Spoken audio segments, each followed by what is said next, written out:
It's not actually every citizen who gets to render a verdict on one of the most important nation-building reforms that the country has started since Medicare.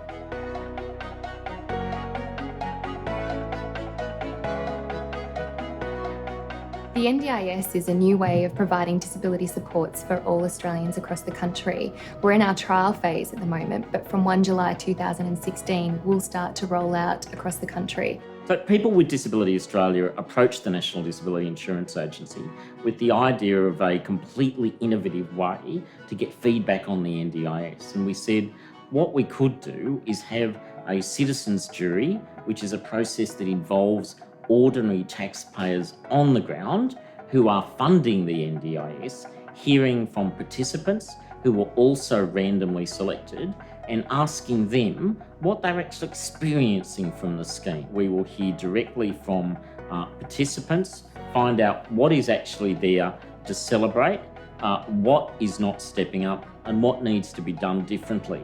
We recognise that during this trial period it's important to get as wide and diverse feedback as we possibly can.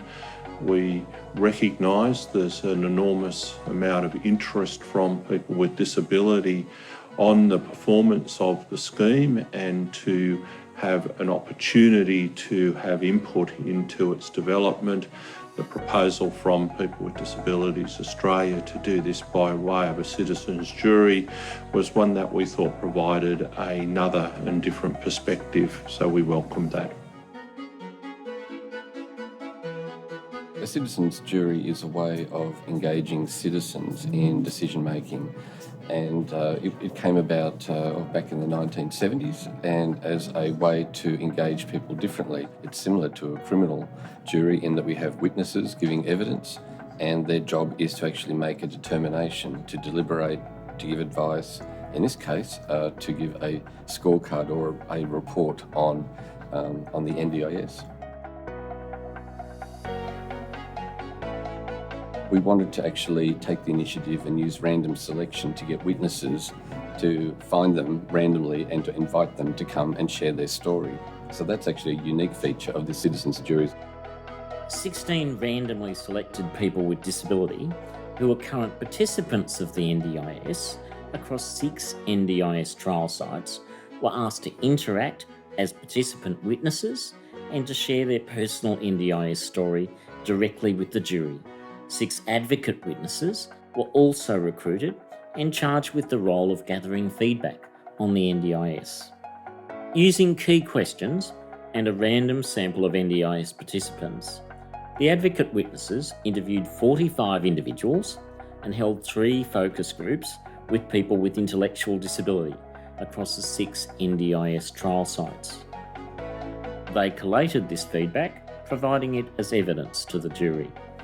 PWDA's social media forum was another avenue people could provide feedback to the jury. Posting the same questions used by the advocate witnesses via our Facebook page and Twitter feed, we interacted with a further 78 people across Australia about their experiences and views of the scheme. This feedback was collated and presented as evidence to the jury.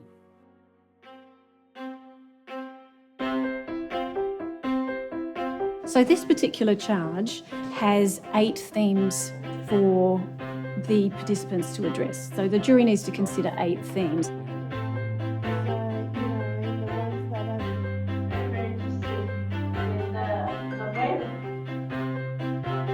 How did you know to do that? I'm just curious how you would know.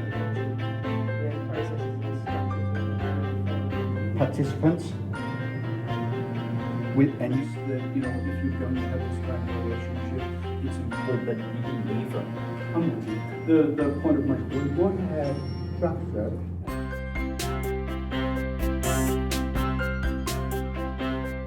After we hear the evidence, it's a matter of saying, okay, which evidence pertains to which themes, and let's get that captured. So we've created wall space for each of the themes, and we've literally recorded the evidence that we think best sits in that theme. We're also looking at bigger picture type questions and wanting to track those. So Overall, what impact do people think the NDIS is having? Overall, what are the issues that we want to know about?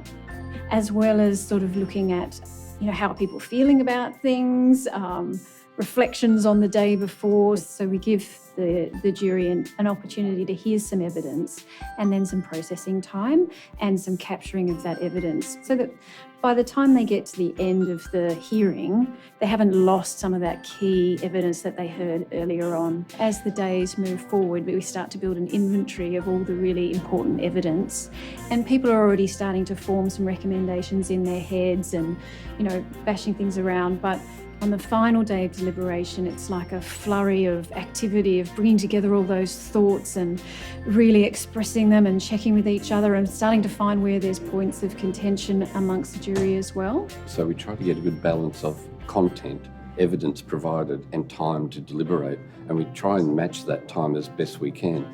So during deliberation, there's different ways that it can happen.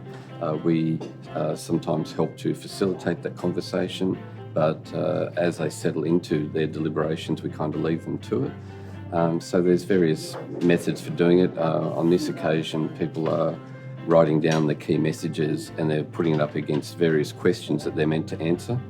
And in the end, they'll need to make a collective judgment about how are we going in all these different areas. So to what extent do people have more control, more choice in their life? One of the fabulous things about juries, I believe, is the difference that it makes to people who are actually randomly selected. And in this case, like all other juries, people get very excited, and I think it's a wonderful thing to be approached to say, hey, we've got this really complex issue or this thing we need to kind of work on or figure out. Can you come in and help us? So I guess the citizens' jury is also a way of strengthening that whole relationship between government and citizens. This jury is really important because the NDIS has the capacity to change so many people's lives for the better, and there's kind of this huge responsibility to make the right changes, because every change that gets made is going to impact on thousands of people and potentially millions of people, all Australians, if it eventually might be affected by this. When I first got the notification about the jury, my first thought was, I've had such a gift given to me here, such an opportunity to be involved in a huge thing. I was really, really excited to have the opportunity to come and be part of this, so I've been really looking forward to it. And just the opportunity to hear directly from people that are affected by such a huge reform that has the capacity to really improve the lives of people with their disability. So I'm really excited to be a part of it. It's really important to get the NDIS right and on the right track. The NDIA will shape and change people's lives forever.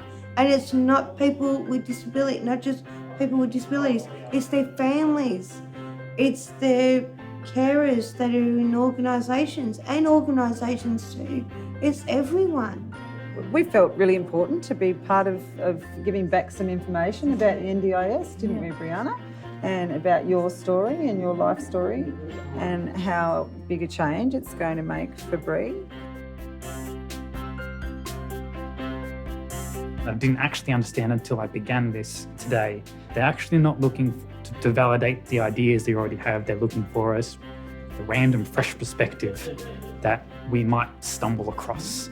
I work in this space every day, but those 12 jurors are completely new, and some of that is going to be quite eye-opening for them, some of that it will be shocking, and some of that will actually lift them up to a higher plane. We're wanting that fresh pair of eyes to say, well, we're looking at this almost as if it's for the first time, and how do we objectively assess it, and where do we think that this could actually be improved, both for the National Disability Insurance Agency, for PWD in our advocacy, and for the Australian community as we shape the scheme. Being a part of all this, my one worry coming in, and my one worry still slightly, is that we were brought in to rubber stamp something. That we were just to say, you're doing a good job, and that's all we were here for. People have this fear that they get involved in a process and it will go to waste. One of the wonderful things, I believe, about the citizens' jury when it's run well is the prior commitment from the decision makers or the agency in this case to use the report to respond to it publicly. So the commitment is that there is going to be a scorecard which is being presented over the next couple of days as the jury unfolds. We're going to be presenting that to the agency. People with Disability Australia, once that is finalised, is going to be making that available to First Ministers who signed off on the scheme to ensure that the results of it are actually acted on. The Citizens Jury is another great way for the NDIA to respond to participants. Hearing from people with disability is important for the scheme to grow. People with disability built the NDIS and they will continue to build the NDIS to ensure it's there for future generations to come. We've come to the end of day 4 and we haven't quite got to the end of the process, so we have come up with a whole lot of recommendations and good points and areas for improvement. So we started off with a summary of the fact that the jury unanimously thought that it was a great idea. Its ethos was sound and it will deliver great things for the disability sector in Australia. It was surprising for 12 people how we unanimously agreed on pretty much every point of what was a recommendation. I think the role of the planner is paramount to the success of the scheme for the individual. The main focus needs to be consistency, learning from what works and applying it in the areas that might be weaker. If there were one thing that I think needs attention other than the planner training, I think it's capacity building for participants to equip them to be able to get the absolute best from their goal setting, their plan development and the execution of their plans and choice of providers. More advertising for the NDIS itself outside of it. You need to get that message out to people why the NDIS is needed and why it's a good thing, because most people wouldn't have an idea. They just have no idea what it's like. And that's something that my eyes were opened up to throughout this whole process. Because the scheme is self-driven, from what I've seen in the last week, those people with the greatest support have had the greatest outcomes.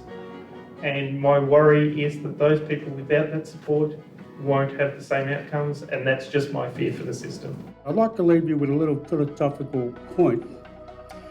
Society is judged by how it treats the lowest members of that society and the least one with the least amount of power. If you can empower those people, then your society will flourish. If you don't, you'll perish.